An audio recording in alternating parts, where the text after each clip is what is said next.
Cheers everyone, welcome back to another video. I got an interesting video for us today. This one is covering a success story that I stumbled upon, and I think it really powerfully illustrates detachment and what I always talk about when I talk about entering into this state of neutrality. So I'm gonna read it, we'll talk about it, and let's do it. So I let go after 5 years and it manifested a week later. I feel nothing. I have no feelings of joy, excitement, or euphoria. The only thing I'm feeling is this sense of whiplash. Really? That's all it takes. After 5 years, that's what it took. I've been manifesting a super specific job. Like I wanted this job and only this job. I got into manifestation in 2020. The usual pipeline of dumb scripting videos on TikTok, LOA, assumptions, shifting realities, which eventually led me to Neville. I can't count how many times I did sats and nothing happened. Even when I was sure it was gonna work, and it never happened. There was always doubt, no matter how minuscule.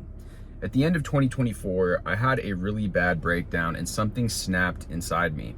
I remember thinking, f the law, f Neville, and f all this mumbo jumbo bullshit. I really just gave up. I let go of all attachment, good or bad, to my specific desire, and I stopped manifesting altogether. Fast forward to January 2nd, I remember feeling, I guess you could say, at peace with myself. I wasn't happy or sad or really feeling anything at all. I was just me. Then I got an alert from Gmail. My specific job was just posted on LinkedIn, so I applied. Was it inspired action? The natural flow of the universe? Nope. The only thing going on in my head was, sure. That was it. Every step of the way during my application, it was just, sure. I went on to sleep that night without any sats, without any excitement or any feelings at all. Whether it was my ego protecting me or the fact that I had zero attachment left, I don't know. I woke up the next morning, went about my day until my phone rang from a number I didn't recognize. Thought it was a scam at first, but it was actually an HR person from the same company I had applied to. We set up an interview for the following day. The call ended and I was just about floored.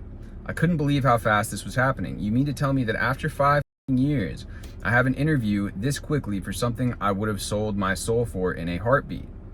Long story short, I got the job. I don't know if this story will help anyone, but I'm sharing it in hopes of some poor soul like me might benefit from it in some way. For me, detaching completely was the missing piece of the puzzle. And I mean completely. I didn't entertain any ideas, visions, or feelings. Not a single fiber of my being had any attachment to the outcome, good or bad. I'm grateful. I really, really am. I feel like I've had this job for so long that a very small part of me now doesn't want it anymore and wants something better. Life is sure funny sometimes. So then you've got some top comments here. I'm loving seeing so many posts from people saying that the feeling of it already being done is nothing more than feeling at peace and calm because you already have it. And that's what we've discussed a lot here.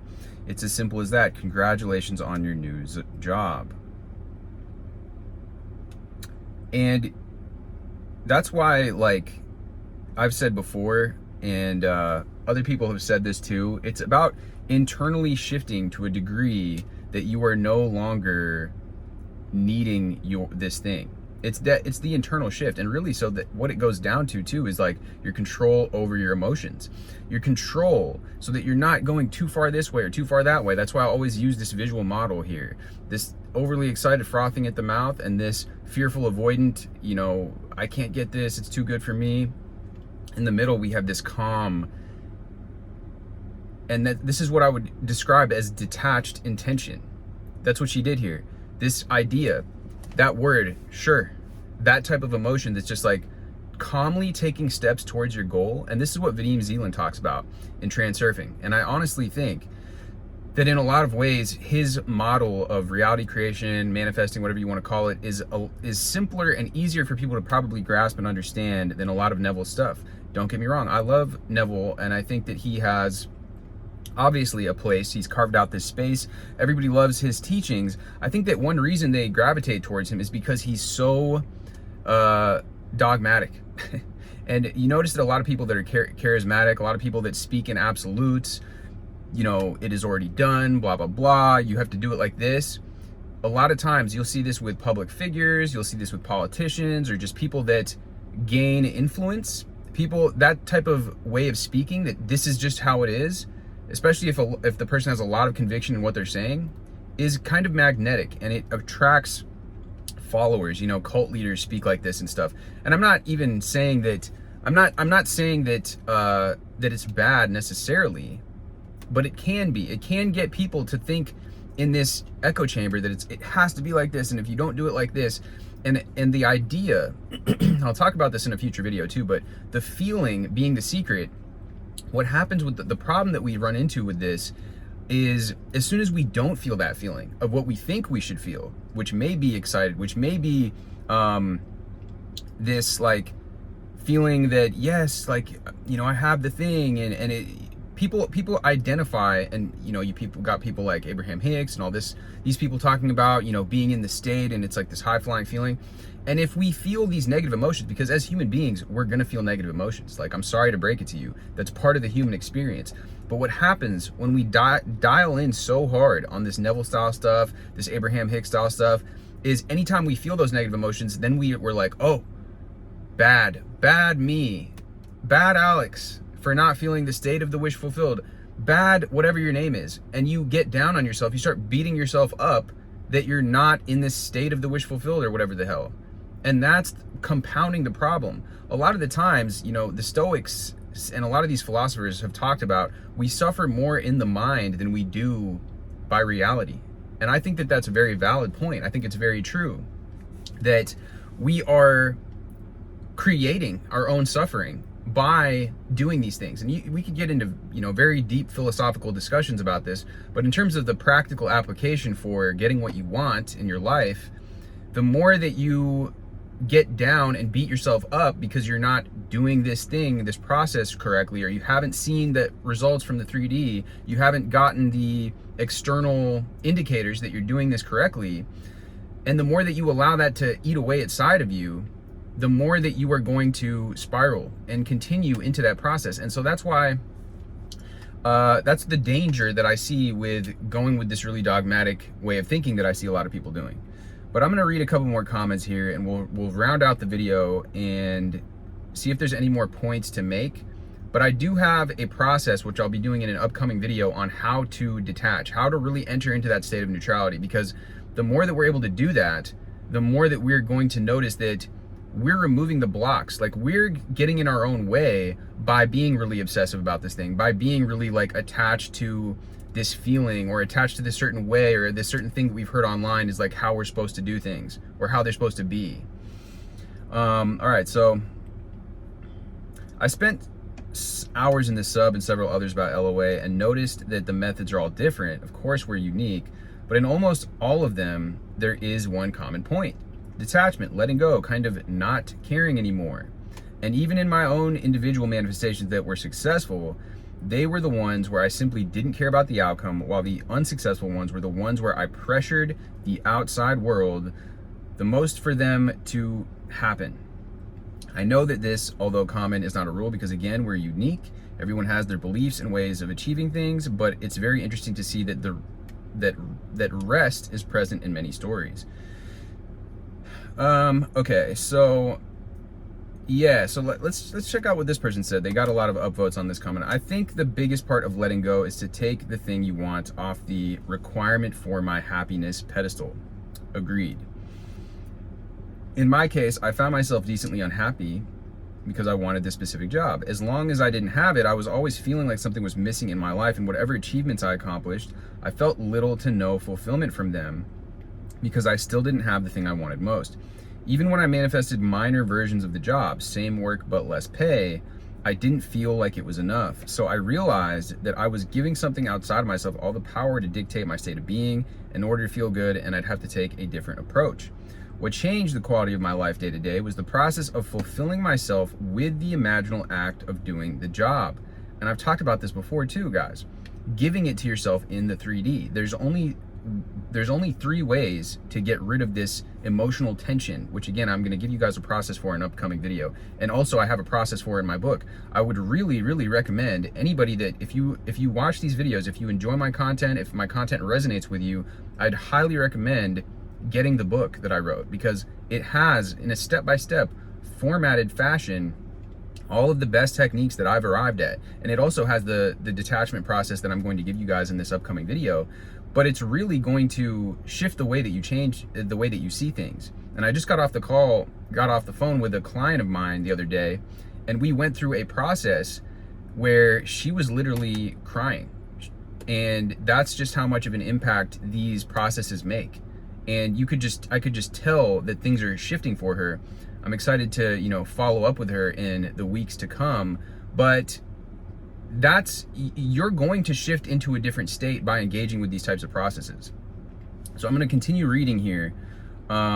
So giving it to yourself, fulfilling myself with the imaginal act of doing the job. I began telling myself that manifesting was not about making something happen. It's about being the person who has what you want. So I could be her today and have her happiness without needing the world to look any differently. So mostly I imagine with my eyes open. I look around me and see all the imaginal evidence that I'm doing what I want.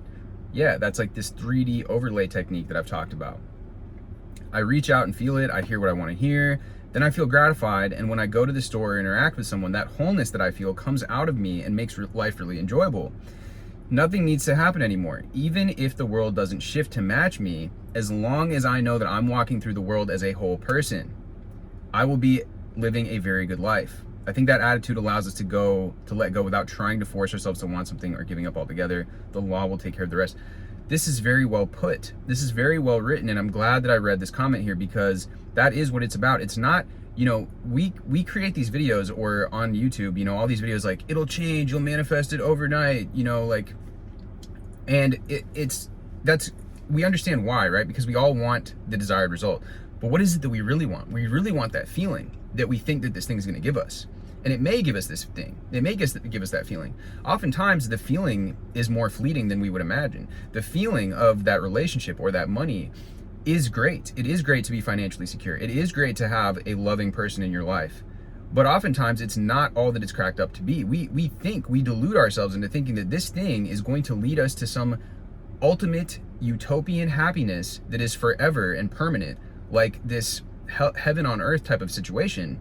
And while there may be aspects of that in having this experience and receiving this experience and even giving it to ourselves, life still has its ups and downs. Life still is not going to be, it's like the beggar on the street that sees the guy with the wealthy thing. He thinks that he lives a perfect life, but it's not the case. I can tell you, as somebody that has manifested comforts, I'm right now in this Audi that I'm in right now, that even though I have a nice car and like certain things, and I have access to certain things, and a lot of these things are really nice and I'm really grateful for them, it doesn't mean that there's this perfect utopian thing. And the same thing with a relationship. When I was in a relationship, yeah, they're great. Relationships are wonderful.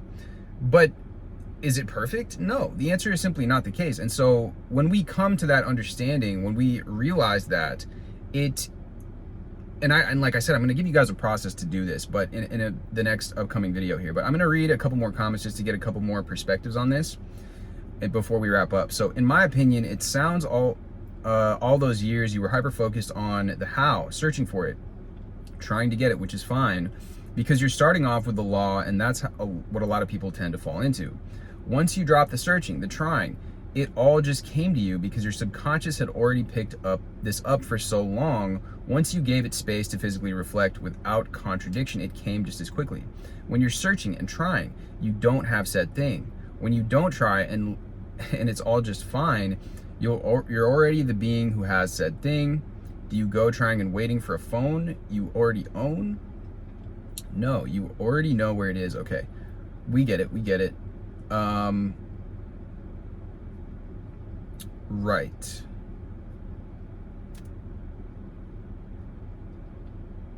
So somebody else has a successful, they were suffering from a skin infection. For 2 long years, I suffered from itching, boils, scarring, and my confidence took a huge dive. When I say I tried everything, trust me, the doctor prescribed antibiotics, but they did not help. I cried for many nights. The infection just kept on spreading. There came a point where I was just done. I was done fighting this thing. I was in my room and I just thought clearly, I've lost this battle. I can't make any progress in my recovery. I guess life is just telling me to live with it, and I just gave up. I wasn't even that angry, just done. No emotion, just a weird sense of giving in and conceding. I chatted with a friend that evening that just explained my mindset. I wasn't upset or crying. He tells me he has a sister working as a doctor in an ER department, and he would ask her. I wasn't hopeful. I didn't think she could suggest anything. He came back to me 20 minutes later and told me she suggested a specific type of soap that I could literally buy from any chemist. I don't know what they mean by any chemist, but so I was like, fine, I'll go and try that. I swear the infection was gone in 2 weeks. That's all it took. Sometimes I wonder if I got in the way of my higher self to help me. I guess giving up isn't always a bad thing. Okay, yeah, there's a lot of people in these comments that are really talking about their specific successes with detaching. So we know this. We already know this, right? We already know that one of the reasons as well that we get these minor manifestations or small things is because we're not attached, right? So like I said, I will, in the upcoming video, give you guys this process for detachment. And yeah, with that being said, I mean, I could read some more of these comments, but I think we pretty much got the bulk or the crux of what's going on here. So with that being said, guys, much love as always, and I will see you guys in the next video. And again, the book is available for download in the description. I'm also going to do a future video where I go through some of the in-depth into how we can practice acceptance and allowing, because that is what is also going to allow us to enter into this state of neutrality. When we are feeling this craving, this needing, when we are feeling this self-defeatism and state of collapse, and we're having these thoughts, I have these in my book. I'll give you guys some of them, but I promise you, if you buy the book, you're not gonna regret it. You're gonna be able to understand these techniques and use them for yourself whenever you find yourself in these more volatile states and emotions. Anyways, guys, much love as always, and I will see you guys in the next video.